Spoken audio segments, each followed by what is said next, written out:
Yesu ashimwe, muraho neza. Ngiye kubahereza ikaze muri uyu mwanya w'ijambo ry'Imana. Tugeze ku munsi wa kabiri tuganiraho iby'urukundo rw'Imana. Hanyuma reka n'ubundi dutangire dusenga. Tugushimiye kuri Imana yacu, tugushimiye ko ngiye kuduhereza amahirwe yo kumva ijambo ryawe tukariganira. Nyemerera uriduhishurire, yaba uri kuvuga n'abagiye kumva, twese tumurikirwe n'umucyo wawe. Umwuka wera aduhishurire ibyo bwiru bw'ijambo ryawe, tubisabye twizeye mu izina rya Yesu, amen. Ku munsi wa mbere twarebye urukundo rw'Imana, twabonye ko turi ibiremwa byaremwe mu ishusho y'Imana. Icyo cyo ubwacyo gikwiriye kutwereka urukundo rw'Imana, iryo sumbwe Imana yaduhaye turutisha ibindi byaremwe, ritwereka urukundo rw'Imana. Ntukiteshe agaciro, ntukipfobye, uri ikiremwa gikomeye cyane. Agaciro kawe nuko karebera mu byo utunze cyangwa se mu byo ufite, biriya biraciriritse. Uri mwiza, uri uw'igiciro, uri umumaro. Ibyo udafite Imana izagenda ibikuzanira. Ubanza unezezwe n'icyo, ntiwihebe, ntiwigirire nabi. Kuri uyu munsi wa kabiri tugiye gukomeza n'ubundi tureba urukundo rw'Imana. Turakomeza aho twari tugereye. Ushize twari twasomye igitabo cy'Itangiriro ku murongo wa 26 na 27, aho Imana yavuga ngo tureme umuntu agira ishusho yacu ase natwe. Imana imaze kumurema yamuhaye n'ubutware. Tugeze ku murongo wa 28, Imana ibaha umugisha ubwo na Adamu na Eva. Imana irababwira iti mwororoke mugwire, mwuzure isi, mwimenyereze ibiyirimo, mutware amafi yo mu nyanja n'inyoni n'ibisiga byo mu kirere n'ibintu byose bifite ubugingo byigenza ku isi. Imana tugirire neza.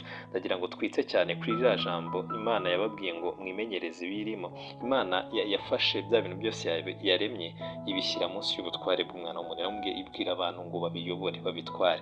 Ariko ivuga ikindi kintu gikomeye. Imana imaze kubahereza umugisha w'uko bagomba no kororoka bakaguka, ibahereza n'ibyo bintu byose byo ku isi, ishyiramo ibanga rizabafasha kuba bya bintu babitegeka. Imana iramubwira ngo mwimenyereze ibiyirimo, hanyuma mu bitware. Muri Bibiliya y'Icyongereza ho hariya kwimenyereza ibiri mu isi yakoresheje ijambo ryitwa subdue. To subdue, gusubduinga nyine ibintu biri ku isi byose. Ni ukuvuga ngo definition y'iryo jambo subdue, to take something and put it under your control. Ni ugufata ikintu ukagishyira munsi y'ubutware bwawe ubwawe, ukaba ari we ugikontorora, akaba ari we ukiyobora.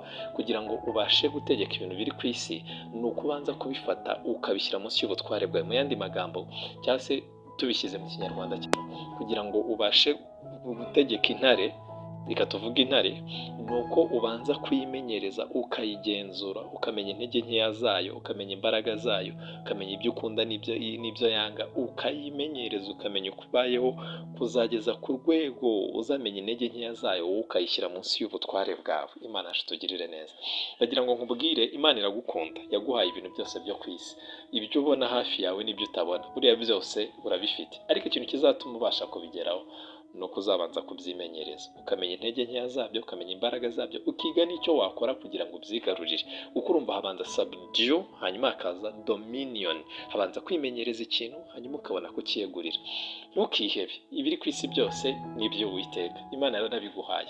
Ariko ibizahinduka ibyawe n'ibyo uzimenyereza ukabishyira munsi y'ubutware. Nta kintu Imana yigeze kwimana kimwe, byose biri imbere yawe. Ariko ibyo izaguhereza, ibizahinduka ibyawe burundu, nibyo uzashyira munsi y'ubutware bwawe. Reka nkubwire iki kintu, Imana iragukunda, ntabwo Imana yaguhereza ibintu byakurimbuza. Ese ibaze kino kintu, ibibaze kubera iki Imana itafashe ziriya nyamaswa zo mu ishyamba zose ngo izishyire mu kiziriko, izizane izikorere ikiraro, izishyire ahantu Adamu na Eva bari.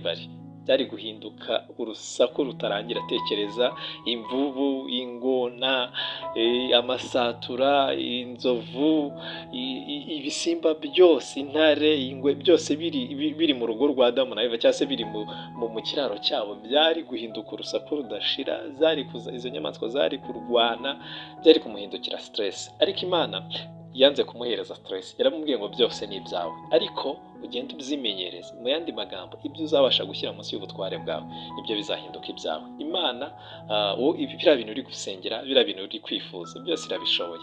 ariko ibyo izaguhereza ni ibyo uzabasha gushyira munsi y'ubutware bwawe ukabiyobora. Ibintu bizagutegeka, ibintu bizaguhereza, ibizagutera stress, ntabwo Imana izigera ibiguhereza kuko iragukunda. Ibyo uzimenyereza, ibyo uzabona uzabasha gushyira munsi y'ubutware bwawe nibyo bizaba ibyawe. Byose biri imbere yawe, byose irabishoboye, ariko ibikurusha imbaraga nta na rimwe bizigera biba ibyawe. Nubwo byose byemerewe, ibizahinduka ibyawe nibyo uzabasha gutwara. Donc bitazakuyobora ngo bigutware aho bishaka, bitazagukura mu murongo w'Imana. Igihe cyose kiri uwayo, mbisubiremo, ntizigere guhereza ibintu bikurusha imbaraga, ntizigere guhereza amafaranga kurusha imbaraga, ntizigere guhereza icyubahiro kikurusha imbaraga. Ndavuga ariko igihe ukiri uwayo. Cyakoze n'ubu utakiri uwayo, Satani ashobora kuza kukujijisha akaguhereza bene ibyo bintu byose wifuza, ariko nyine bikurimbuza. Ariko yo kuko igukunda, ibyo izaguhereza muri bya bintu byose usengera, muri bya bindi byose wifuza, ibyo izaguhereza ni ibitazakurusha imbaraga ngo bigukure mu murongo mwiza. Urakoze cyane, Imana iragukunda, izaguhereza gusa ibitakurusha imbaraga. Yesu aduhana umugisha.